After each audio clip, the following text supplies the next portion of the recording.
خالہ کے ساتھ کاشف بھی موجود تھا، جو کہ اس سے عمر میں کافی بڑا تھا، مگر اس کے باوجود بھی دونوں کی بہت ہی زیادہ دوستی تھی۔ کتنے دنوں کے بعد وہاں پر آیا تھا۔ ہادیہ کو دیکھتے ہی اس کی آنکھوں میں الگ ہی رنگ نظر آنے لگے، جو کہ صرف اس کی ماں آسیہ ہی محسوس کر سکتی تھی۔ انہوں نے ایک افسردہ سی نظر اپنے بیٹے پر ڈالی۔ کتنی چاہت تھی انہیں کہ ہادیہ ان کے گھر میں چاندنی بن کر آئے، مگر وہ تو شاید ان کے نصیب میں نہیں تھی، یا شاید یہ بھی وجہ تھی کہ وہ غریب تھی۔ اگر ان کا بیٹا بھی کوئی اچھی جاب کر رہا ہوتا یا اس کا اچھا بزنس چل رہا ہوتا تو شاید یہ لوگ اس کی شادی کاشف سے کرنے پر بالکل بھی اعتراض نہ کرتے، مگر جب انہوں نے صاف لفظوں میں انہیں کہا کہ ہم ہادیہ کا ابھی کہیں رشتہ نہیں کرنا چاہتے، ابھی وہ پڑھ رہی ہے، اس کے ذہن میں ہم ایسی ویسی کوئی بات نہیں ڈالنا چاہتے، انہوں نے آسیہ بیگم کو صاف انکار نہیں کیا تھا، جس سے انہیں یہ امید بن گئی تھی کہ وہ دوبارہ بھی اپنی بہن اور بہنوئی کے سامنے سوال کر سکتی ہے۔ مگر جب کچھ دن کے بعد انہیں پتا چلا کہ ہادیہ اور رمیز کا رشتہ طے ہو گیا ہے تو وہ بالکل بے یقین سی ہو کر رہ گئی۔ کچھ دن پہلے تک تو ہادیہ چھوٹی تھی اور اب ایک دم کیسے اتنی بڑی ہو گئی۔ یقیناً یہ سارا پیسے کا کھیل تھا۔ جمیلہ بیگم ان کے سامنے شرمندہ سی ہو گئی، اپنی صفائی میں بولتے ہوئے کہنے لگی کہ یہ تمہارے بھائی صاحب کا فیصلہ ہے، انہوں نے کہا ہے کہ میں اپنی بہن کو انکار نہیں کر سکتا، اور آج نہیں تو کل ہادیہ کی شادی تو کرنی ہے۔ رمیز میرا بھانجا ہے، اس سے زیادہ میری بیٹی کو کوئی خوش نہیں رکھ سکتا، اور پھر بتاؤ کہ میں وہاں پر کیا بولتی۔ آسیہ بیگم افسردہ سی ہو گئی، خوب سمجھتی تھی کہ یہ صرف بھائی صاحب کا نہیں بلکہ جمیلہ کا بھی فیصلہ ہے، اور شاید ہادیہ کی بھی مرضی تھی۔ بہرحال وہ کیا کہہ سکتی تھی، یہ تو نصیب کے کھیل تھے، جہاں ہادیہ کے نصیب لکھے تھے اس کی شادی تو وہیں پر ہو کر رہنی تھی، اور وہ اس بات پر اپنا رشتہ خراب نہیں کرنا چاہتی تھی۔ انہوں نے کاشف سے بھی کہا کہ تمہارے دل میں ہادیہ کے لیے جو بھی جذبات ہیں وہ تم بھول جاؤ، مگر کاشف کے لیے سب بھولنا اتنا آسان نہیں تھا۔ وہ ایک بار اپنی کوشش پھر سے کرنا چاہتا تھا۔ جب اس نے ہادیہ سے اپنی پسندیدگی کا اظہار کیا تو ہادیہ کتنی دیر تک ہنستی رہی۔ میں تمہیں ہمیشہ دوست سمجھتی ہوں، اس کے علاوہ میں نے تمہارے بارے میں کبھی کچھ اور نہیں سوچا، اور ویسے بھی رمیز مجھے بھی پسند ہے، اس کی پرسنالٹی بہت اچھی ہے۔ ان دنوں رمیز اور رخسانہ بیگم منگنی کرنے کے لیے پاکستان میں آئے ہوئے تھے۔ اس وقت ان کا قیام بھی ہادیہ کے گھر میں ہی تھا۔ جب کاشف ہادیہ سے یہ بات کہہ رہا تھا تو رمیز نے یہ بات سن لی کہ وہ ہادیہ کو پسند کرتا ہے، اور اس نے ہادیہ کا جواب بھی سن لیا تھا کہ اس کے دل میں ایسا ویسا کچھ بھی نہیں۔ اس وقت تو مطمئن ہو گیا تھا وہ، مگر ذاتی طور پر وہ ایک شکی اور وہمی مزاج انسان تھا۔ بار بار اس کے ذہن میں یہی خیال آ رہا تھا کہ کہیں کاشف اپنی باتوں کے جال میں ہادیہ کو نہ پھنسا لے۔ وہ اکثر کال کر کے اسے کہتا کہ تم کاشف سے دور رہو، مجھے اچھا نہیں لگتا، تمہارا اس سے بات کرنا مجھے بالکل بھی پسند نہیں ہے۔ تب ہادیہ زور سے ہنس پڑتی، تو تم مجھ پر شک کر رہے ہو؟ وہ ہمیشہ کی طرح بے وقوفی سے اس کی باتوں پر ہنس پڑی۔ اچھا، تو کیا تمہیں اس سے جیلسی ہو رہی ہے؟ اس کی اس بات پر رمیز کو بہت عجیب لگا تھا۔ اس میں جیلس ہونے والی کیا بات ہے؟ ہادیہ جوچی صاحب کی ملکیت ہو، آپ یہ کبھی برداشت نہیں کر سکتے کہ اس پر کسی اور کا سایہ بھی پڑے۔ اس کے منع کرنے کے باوجود بھی ہادیہ کاشف سے بات کرنے سے باز نہیں آتی تھی۔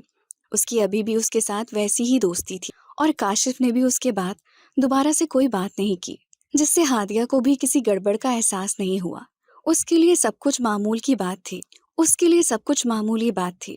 اس وقت بھی وہ کاشف کے ساتھ اپنی کالج کی باتیں کر رہی تھی جب اس کے موبائل پر پھر سے رمیز کی کال آنے لگی۔ پھر جب ہادیہ نے کال اٹینڈ کی تو اس میں کاشف کی آواز بھی صاف سنائی دے رہی تھی۔ وہ اپنی امی سے جانے کی بات کر رہا تھا۔ رمیز نے اس کی آواز کو سن لیا تھا۔ ہادیہ کو کہنے لگا کہ ویڈیو کال کرو۔ اب ہادیہ بری طرح سے گھبرا گئی۔ اگر وہ کاشف کی موجودگی میں ویڈیو کال کرتی تو رمیز کو پتہ چل جاتا کہ کاشف وہاں پہ ہے، اور اس نے تو ہادیہ کو منع کیا تھا کہ وہ کاشف سے نہ ملے۔ اسی لیے وہ جھوٹ بول کر کہنے لگی کہ ابھی میرے موبائل کی بیٹری نہیں ہے، میں تمہیں بعد میں کال کرتی ہوں۔ یہ کہہ کر اس نے موبائل اپنے کمرے میں رکھ دیا اور خود مطمئن سی ہو گئی۔ باقی کا وقت اس نے کچن میں اپنی امی کے ساتھ ہی گزارا تھا۔ رات گئے تک فری ہو کر جب اپنے کمرے میں گئی تو کتنے ہی رمیز کے کالز اور میسیجز تھے۔ وہ بہت ہی زیادہ غصے میں لگ رہا تھا۔ ہادیہ حیران رہ گئی کہ اسے غصہ کس بات پر ہے۔ جب اس نے کال بیک کی تو رمیز نے اسے خوب کھری کھری سنائی۔ تم ایک انتہائی گھٹیا لڑکی ہو، میرے منع کرنے کے باوجود تم اسی کے ساتھ تھی، اسی سے باتیں کر رہی تھی۔ ہادیہ صاف مکر گئی، ایسی کوئی بات نہیں ہے، کاشف تو یہاں پر آیا ہی نہیں، اور نہ ہی میں نے اس سے کوئی بات کی ہے۔ پتہ نہیں آپ اتنا مجھ پر شک کیوں کرتے ہیں، آپ کو میرا اعتبار کیوں نہیں ہے؟ کاشف کے بارے میں رمیز یہ بات پہلے ہی کنفرم کر چکا تھا۔ اس نے اپنے ماموں کو کال کی اور باتوں ہی باتوں میں انہوں نے بتا دیا تھا کہ کاشف ان کے گھر میں ہے۔ وہ اس بارے میں نہیں جانتے تھے کہ رمیز کی ہادیہ کے ساتھ کیا بات ہوئی ہے۔ یوں جب ہادیہ جھوٹ پر جھوٹ بول رہی تھی تو رمیز کا اس کے بارے میں شک کرنا بنتا تھا۔ اس کے بعد بھی 2 سے 3 بار ایسا ہی ہوا کہ ہادیہ کاشف کے ساتھ اپنی خالہ کے گھر میں گئی، کبھی ایک رات رکنے کے لیے تو کبھی تھوڑی دیر کے لیے، اور یہ بات اس نے رمیز سے چھپائی۔ مگر کسی طرح سے رمیز کو یہ بات پتہ چل گئی۔ اس کا دل ہادیہ کی طرف سے کھٹا ہو گیا تھا اور سوچ میں پڑ گیا تھا کہ کیا اسے اس رشتے پر نظر ثانی کرنی چاہیے، مگر دل میں کہیں نہ کہیں ہادیہ کے لیے محبت بھی تھی۔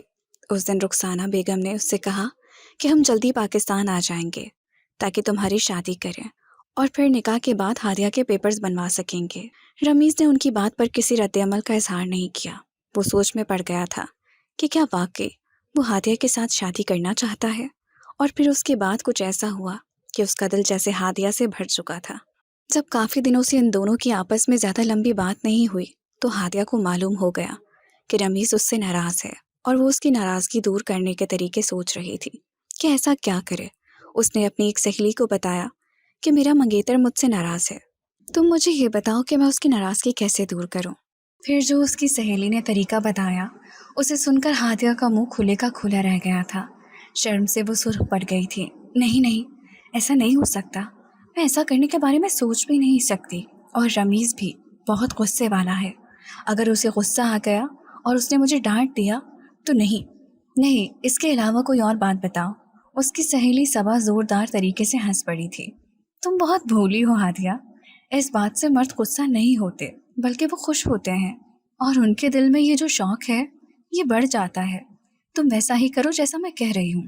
بلیو می، اگر اسی وقت تمہارے منگیتر نے تمہیں نہ کال کر دی تو تم میرا نام بدل دینا۔ یہ سوچ کر ہادیہ کا دل بری طرح سے دھڑک رہا تھا۔ اس کا دل نہیں مان رہا تھا یہ سب کرنے کو، مگر رمیز کی ناراضگی کو بھی دور کرنا تھا۔ اس نے اپنی سہیلی کی بات پر عمل کرتے ہوئے سب کے سونے کے بعد اپنے کمرے میں آئی، اور پھر جب اس نے تصویریں بنائی جن کو دیکھ کر وہ خود بھی گھبرا گئی، جو کسی کا بھی خون گرم کر سکتی تھی، اس نے وہ تصویریں کانپتے ہاتھوں سے رمیز کو سینڈ کر دی۔ تبھی رمیز کی کال آ گئی۔ اب ہادیہ کو بہت ڈر لگ رہا تھا اس وقت رمیز سے بات کرتے ہوئے، مگر یہ دیکھ کر وہ خوش ہو گئی کہ کتنے دن سے وہ اور اس کی امی اس کو کال کر رہی تھی، مگر وہ کال نہیں اٹھا رہا تھا۔ اب اس نے خود کال کر دی۔ اس نے جب فون اٹھایا تو رمیز کی عجیب سی گھمگیر آواز اس کے کانوں سے ٹکرائی۔ تم اتنی خوبصورت ہو، اس بات کا مجھے آج اندازہ ہوا ہے۔ اس کا لہجہ انداز بدلے ہوئے تھے۔ ہادیہ مسکرا دی اور پھر وہ کہنے لگا کہ ویڈیو کال پر آؤ، تمہارے ساتھ مجھے بہت ضروری بات کرنی ہے۔ مگر اس وقت ہادیہ کی حالت ایسی ہو رہی تھی کہ وہ رمیز سے بات نہیں کر پا رہی تھی، نہ ہی اس کا سامنا کر سکتی تھی، مگر اتنے دنوں کے بعد رمیز اس سے بات کر رہا تھا اور وہ اسے دوبارہ سے اپنے پیار میں ویسی ہی پاگل دیکھنا چاہتی تھی۔ جب وہ ویڈیو کال پر آئی تو رمیز اسے عجیب سی نظروں سے دیکھنے لگا، پھر کچھ ایسی ڈیمانڈ کرنے لگا جن کو سن کر ہادیہ بری طرح سے لرز کر رہ گئی۔ لرزتی پلکوں سے اسے دیکھنے لگی۔ اگر تم ایسی تصویریں بنا سکتی ہو تو ویڈیو کال پہ مجھے وہ سب کیوں نہیں دکھا سکتی؟ جو میں تم سے کہہ رہا ہوں وہ کرو۔ اگر مگر کچھ نہیں ہادیہ، جو میں کہہ رہا ہوں وہ کرو۔ اس کا انداز بھی بدلا ہوا تھا، کچھ تنہائی کا احساس تھا، کچھ ان لمحوں کا قصور تھا، اور کچھ رمیز کا محبت بھرا اصرار تھا کہ ہادیہ بھی بہکتی چلی گئی۔ جو وہ کہتا گیا وہ کرتی چلی گئی، اور پھر جذبات کا طوفان تھما تو تب ہادیہ کو اندازہ ہو گیا کہ اس نے کتنی بڑی غلطی کی ہے، اور دوسری طرف رمیز کو بھی اپنی غلطی کا احساس ہو گیا۔ اس نے ہادیہ جیسی لڑکی کے ساتھ منگنی کر کے زندگی کی سب سے بڑی غلطی کی ہے۔ اسے اپنی غلطی کو سدھار لینا چاہیے۔ ہادیہ کے دل کا ایک کونا مطمئن تھا کہ اس نے اپنے محبوب کو خوش کیا ہے، اور دوسری طرف دل میں بے چینی بھی تھی کہ کہیں رمیز اسے ناراض نہ ہو جائے، اسے کہیں کوئی غلط لڑکی نہ سمجھنا شروع ہو جائے، اور اس کے خدشات جلد ہی سچ بن کر سامنے آ گئے تھے جب ایک دن پھپھو کی اس کے ابو کی طرف کال آئی تھی اور وہ موبائل لے کر الگ ہو گئے تھے۔ سب لوگوں کے لیے یہ معمولی بات تھی۔ اس وقت کاشف اور خالہ بھی موجود تھے جب ہادیہ کے ابو کمرے سے باہر نکلے اور ہادیہ کے منہ پر پے در پہ تھپڑ مارنے لگے۔ وہ اسے برا بھلا بول رہے تھے، اسے گالیاں دے رہے تھے اور اسے دونوں ہاتھوں سے پیٹ رہے تھے۔ کسی کو کچھ سمجھ نہیں آ رہی تھی کہ کیا ہو رہا ہے۔ انہوں نے ہادیہ کو بہت مارا، اسے برا بھلا کہتے رہے، اسے گالیاں دیتے رہے۔ جمیلہ بیگم اسے چھڑوانے کے لیے آگے بڑھی تو انہوں نے اپنی بیوی کو زوردار دھکا دیا۔ تم دفع ہو جاؤ یہاں سے، گھٹیا عورت، یہ تمہاری تربیت کی وجہ سے ایسا ہوا ہے۔ اگر تم ایک اچھی عورت ہوتی تو تم اپنی بیٹی کی اچھی تربیت کرتی، اسے سمجھاتی،